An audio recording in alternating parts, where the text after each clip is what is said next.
Good afternoon दोस्तों, एक बार फिर से आप सभी का ईडी मैथ एकेडमी पर स्वागत है। और आज की क्लास में हम आप लोग को पास्ट इंडेफिनिट पढ़ाने जा रहे हैं। दोस्तों, उम्मीद करते हैं कि अभी तक आप लोग के पास जो भी वीडियो पहुंची हैं आप सभी को समझ में अच्छे से आ रहा होगा। यदि किसी भी भाई बहन को कोई प्रॉब्लम होती है तो आप सभी लोग मुझे कमेंट बॉक्स में बताएं, जिससे हम आप सभी की समस्याओं का समाधान कर सकें। चलिए आइए आज देखते हैं आपके अगले वीडियो में पास्ट इंडेफिनिट टेंस। दोस्तों, आप सभी लोग कॉपी किताब लेके बैठ जाइएगा, कॉपी कलम, जिससे कि अगर कोई दिक्कत होती है तो आप लोग तुरंत उसको नोट कर लीजिएगा। जहां समझ में नहीं आए आप लोग मुझे तुरंत बताइए। दोस्तों, past indefinite tense, past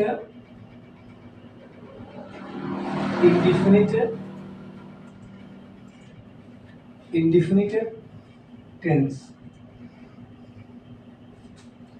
past माने क्या होता है दोस्तों? भूत। अनिश्चित होता है इंडेफिनिट मतलब अनिश्चित, और टेंस मतलब काल। जी हाँ दोस्तों, आज हम जो पढ़ने जा रहे हैं उसका नाम है पास्ट इंडेफिनिट टेंस। बहुत ही गजब का चीज है दोस्तों, और आप सभी लोग ध्यानपूर्वक समझने का कोशिश करेंगे। देखिए दोस्तों, सर्वप्रथम हम जानेंगे कि पास्ट इंडेफिनिट टेंस की परिभाषा क्या होती है, जिसको हम बोलते हैं डिफिनेशन। क्योंकि बिना डिफिनेशन का हम समझ नहीं पाते हैं कि हमारा टेंस कौन सा है, प्रेजेंट है कि पास्ट है, क्या है। तो उसके लिए हमको इसकी डिफिनेशन को समझना बहुत ही जरूरी होता है। तो दोस्तों देखिए,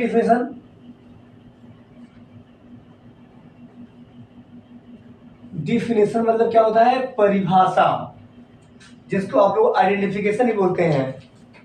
दोस्तों देखो, वेन का मतलब होता है जब। हर वीडियो में आपको हम बताते हैं वेन माने जब, था, थी, थे, या, ये,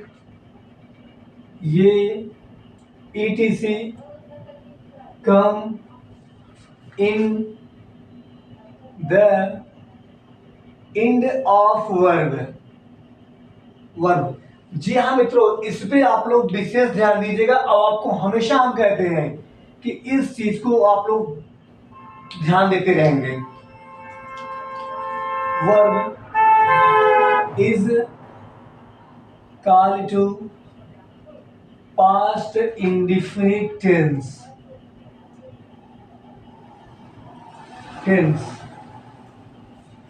ये दोस्तों आपका परिभाषा हो गया, इस टेंस का परिभाषा हो गया। इस परिभाषा के माध्यम से हम पास्ट इंडेफिनिट टेंस को पहचान पाएंगे कौन सा टेंस है, कौन सा टेंस नहीं है। ठीक है दोस्तों, अब आगे देखते थोड़ा सा हम। परिभाषा क्या हो गया कि वेनता है, ती है, ते है, या, ये, etc come in the end of verb is called to past indefinite tense. कहने का तात्पर्य है कि जिन हिंदी वाक्यों के क्रिया के अंत में ता, था, ती, थी, ते, थे, या, ये इत्यादि शब्द आते हैं उसे हम पास्ट इंडेफिनिट टेंस कहते हैं। आई होप आप सभी लोग समझ रहे होंगे। अब दोस्तों हम देखते हैं रूल। पास्ट इंडेफिनिट टेंस का रूल क्या होता है? रूल माने क्या होता है दोस्तों? नियम। जैसे वी यूज, वी माने हम, यूज मतलब प्रयोग करते हैं। किसका?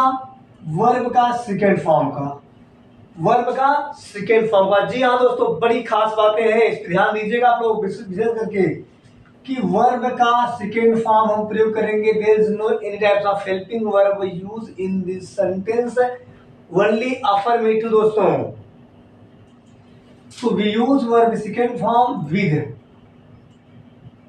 SN and PN, चाहे एक वचन करता रहे, चाहे बहुवचन करता रहे, चाहे कुछ भी रहेगा। अगर करता कोई भी वचन में हो, अफर्मेटिव वाक्य है पास्ट इंडेफिनिट का, तो आप लोग हेल्पिंग वर्ब कुछ ना लगाकर बल्कि क्रिया में वर्ब का दूसरा रूप लिखेंगे। कैसे लिखेंगे दोस्तों आगे बताता हूं मैं। पर समझ लीजिए कि सिंगुलर नंबर प्लूरल नंबर क्या होता है। सिंगुलर नंबर तथा प्लूरल नंबर दोस्तों एक वचन तथा बहुवचन, ये दोनों क्या होते हैं। He, she, it, name, I, we, you, they. अब इसमें से कोई भी एक कर्ता आएगा दोस्तों तो हमको सहायक क्रिया किसका प्रयोग करना है। अगर वाक्य अफर्मेटिव की बात होती हो तो आप सभी को यहाँ पर वर्ब का सेकेंड फॉर्म लिखेंगे। यदि negative, interrogative negative, double interrogative negative की बात होती है दोस्तों तो आप लोग सहायक क्रिया डिड लगाएंगे। इस पे विशेष ध्यान दीजिएगा दोस्तों, मैं यहां समझा भी दे रहा हूं आप लोग को। डिड विद अदर का मतलब दोस्तों ये होता है कि अफर्मेटिव को छोड़कर बाकी सभी, चाहे वो नेगेटिव हो, चाहे वो इंट्रोगेटिव हो, चाहे डबल इंट्रोगेटिव हो, चाहे वो डबल इंट्रोगेटिव प्लस नेगेटिव हो, कोई भी वाक्य आता है पास्ट इंडिफिनिट का तो हम लगाएंगे डिड का प्रयोग। आप लोग समझ रहे हैं। चलिए आगे देखते हैं हम लोग स्ट्रक्चर। दोस्तों जब हम स्ट्रक्चर की बात करते हैं, स्ट्रक्चर पास्ट इंडिफिनिट टेंस का स्ट्रक्चर की बात करें दोस्तों तो आप लोग ध्यान दीजिएगा। Affirmative, negative, interrogative, interrogative plus negative, double interrogative plus negative. Okay दोस्तों, यही 6 स्ट्रक्चर मुझे पढ़ना है। इसमें टेंस के पूरे जितने भी आपको पढ़ने हैं 12 में से सबको में से आपको सिर्फ यही पढ़ना है, स्ट्रक्चर याद करना है। सबका अलग अलग स्ट्रक्चर है, हम आपको सब एकदम विधिवत एक बताएंगे by one. Subject plus verb में second form plus object plus etc. दोस्तों negative subject plus did plus not plus verb में फर्स्ट फॉर्म। बहुत ध्यान दीजिएगा दोस्तों, यहां पर कोई हेल्पिंग वर्ब है नहीं है। क्यों? क्योंकि ये पास्ट इंडिफिनिट का अफर्मेटिव वाक्य है। समझिएगा ध्यान से। तो सब्जेक्ट प्लस वर्ब में second form object plus etc, लेकिन नेगेटिव में क्या हो गया बाबू? चेंज हो गया। चेंज क्या हुआ? मैंने subject plus did plus not plus verb में फर्स्ट फॉर्म प्लस ऑब्जेक्ट कर दिया, ऑब्जेक्ट प्लस ईटीसी। अब इंट्रोगेटिव क्या होता है मित्रों? डिड को पहले कर देंगे हम। मैंने आपको हर वीडियो में यही बात बताया है कि जब किसी भी सेंटेंस का इंट्रोगेटिव की बात आएगी तो उसी सेंटेंस के जो स्ट्रक्चर होता है उसी स्ट्रक्चर के हिसाब से जो हमारी सहायक क्रिया होती है वो चाहे कोई भी टेंस रहेगा उस सहायक क्रिया को हम पहले कर देंगे तो हमारा क्या हो जाएगा? इंट्रोगेटिव हो जाएगा। तो did plus subject plus verb में first form plus object plus etc, question mark. इसके बाद did plus subject plus not plus verb में first form plus object plus etc. दोस्तों question word plus did plus subject plus verb में first form plus object plus etc. Next दोस्तों question word plus did plus subject plus not plus verb में first form plus object plus etc. दोस्तों ये आपका structure हो गया और हम उम्मीद करते हैं कि आप सभी भाइयों एवं बहनों को जो भी इस वीडियो को देख रहे हैं आप सबको विधिवत समझ में आ रहा होगा। भाइयों अगर कहीं से कोई दिक्कत अगर आती है तो कृपया करके मुझे आप लोग कमेंट बॉक्स में बताएं, हम उसको सुधारने का प्रयास करेंगे। चलिए दोस्तों, अब हम इस पूरे सेंटेंस का, इस पूरे स्ट्रक्चर का, इस टेंस का एक परिभाषा देखते हैं। आपका सॉरी एग्जाम्पल देखते हैं हम लोग। एग्जाम्पल दोस्तों हम यहां देखते हैं। जैसा कि आप सभी जानते हैं कि एग्जाम्पल का मतलब क्या होता है, उदाहरण। उदाहरण दोस्तों देखिएगा,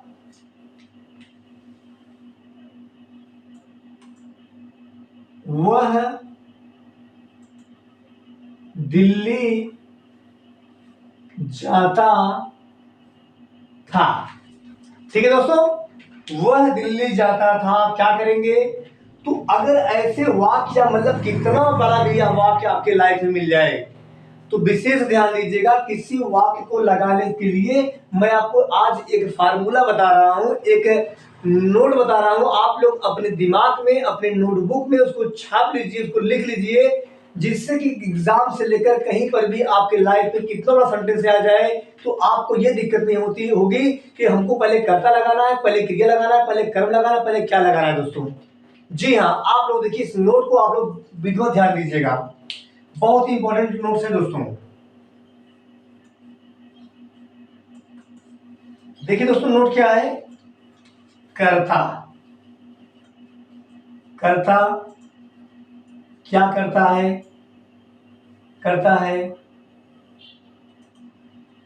कहां करता है, कहां करता है,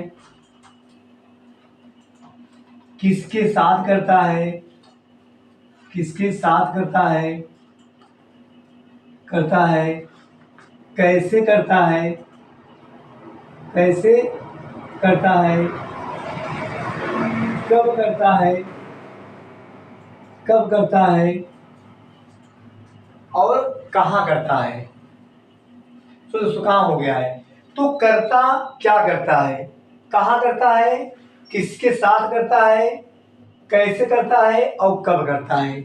दोस्तों ये आपको लग रहा होगा सर क्या लिखवा रहे हैं आप, लेकिन दोस्तों अभी आपको समझ में आ जाएगा कि ये कितनी बड़ी बातें हैं। किसी भी आपकी मतलब कोई भी सेंटेंस कितना ही बड़ा क्यों ना हो, यदि आपको ये चीज मालूम रहेगा, ये नोट्स मालूम रहेंगे, तो आप चाहे प्रेजेंट टेंस हो, चाहे पास्ट टेंस हो, चाहे फ्यूचर टेंस हो, या तीनों टेंस का कोई भी भाग हो, आप आसानी से लगा सकते हैं चुटकियों में।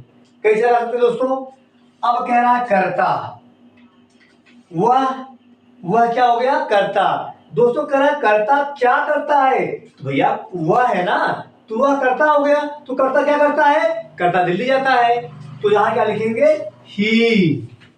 ही माने वह। दोस्तों सब्जेक्ट ही, कर्ता क्या करता है, क्रिया। कर्ता क्या करता है, क्रिया। क्या क्रिया है वह का, दिल्ली जाता था। तो गो मिस जाना होता है, गो मिस जाना, लेकिन पहले से कह दिया है कि वर्ब का सेकंड फॉर्म लगाना है दोस्तों। तो ही वेंट टू दिल्ली। ठीक है दोस्तों, बहुत सिंपल सा सेंटेंस है, बहुत सिंपल सा वाक्य मैंने आपको दिया, और उम्मीद करते हैं आप सभी को ये समझ में अच्छे से आ रहा होगा। अब आगे देखो दोस्तों, अगर हम इसकी निगेटिव की बात करें, इस सेंटेंस के निगेटिव की बात करें, तो हम क्या लिखेंगे, वह दिल्ली नहीं जाता था, वह दिल्ली नहीं जाता था, नहीं जाता था। अब क्या करेंगे दोस्तों, इसमें हम ध्यान दीजिएगा, कर्ता ही, कर्ता क्या करता था, नहीं जाता था। पहले तो ही की बात कर लिया हमने, कर्ता ही हो गया। अब डिड लगाने बोल रहा है, निगेटिव वाक्य आ गया बाबू, डिड लगा देंगे यहां पर हम। तो he did not go to Delhi. जी हाँ दोस्तों, अब हम वेंट यहां नहीं लगाएंगे क्योंकि यहाँ पर डिड सहायक क्रिया आ गई, इस वाक्य में सहायक क्रिया नहीं आई, इसलिए हमको डिड लगाना पड़ा है, वेंट लगाना पड़ा था। इसमें डिड आ गई, इसमें क्या हो जाएगा, वर्ब का पहला फॉर्म। स्ट्रक्चर के हिसाब से दोस्तों आप 6 सेंटेंस बना सकते हैं। अगर आपको समझ में नहीं आ रहा हो तो मैं आपको एक एग्जाम्पल और देता हूं, जिसे देखिएगा, राधा भोजन पकाती थी। बाबू कैसे पहचानेंगे कौन सा टेंस है ये पास्ट टेंस है। क्या पहचान इसकी है, इसकी क्रिया के अंत में ती थी आया हुआ है। तो जब किसी वाक्यों की क्रिया के अंत में ती थी, ता थे, ता था, थे या ये आएगा तो क्या हो जाएगा, पास्ट इंडिफिनिट टेंस। तो क्या करेंगे दोस्तों, इसको हम लिखेंगे राधा पकाती थी। राधा कुक का कुकड हो जाएगा, राधा कुकड क्या, भोजन, द फूड। समझ आएगा आपको। अगर दोस्तों हम इस सेंटेंस की निगेटिव की बात करें तो हम क्या लिखेंगे, Radha did not cook the food. ठीक दोस्तों, जैसे नेगेटिव, इंट्रोगेटिव, इंटरगेटिव, नेगेटिव, इसके बाद आपका डबल इंटरगेटिव सेंटेंस आएगा तो इसका क्या हो जाएगा, क्रिया का पहला फॉर्म हो जाएगा। अफर्मेटिव वाक्य रहेगा तो क्या हो जाएगा, सेकेंड फॉर्म हो जाएगा। उम्मीद करते हैं कि आप सभी को बहुत अच्छे समझ में आ गया होगा। यदि किसी भाई बहन को कहीं से कोई दिक्कत होती है तो मुझे आप लोग बताने का प्रयत्न करें। एक आपको एग्जाम्पल और हम देते हैं, ध्यान दीजिएगा। मैं खेलता था, आई माने मैं, प्लेड माने खेलता था। आई प्लेड निगेटिव क्या होगा दोस्तों, आई डिड नॉट प्ले। ठीक है, आज के लिए बस इतना ही। अब हम कल फिर मिलेंगे, तब तक के लिए धन्यवाद दोस्तों।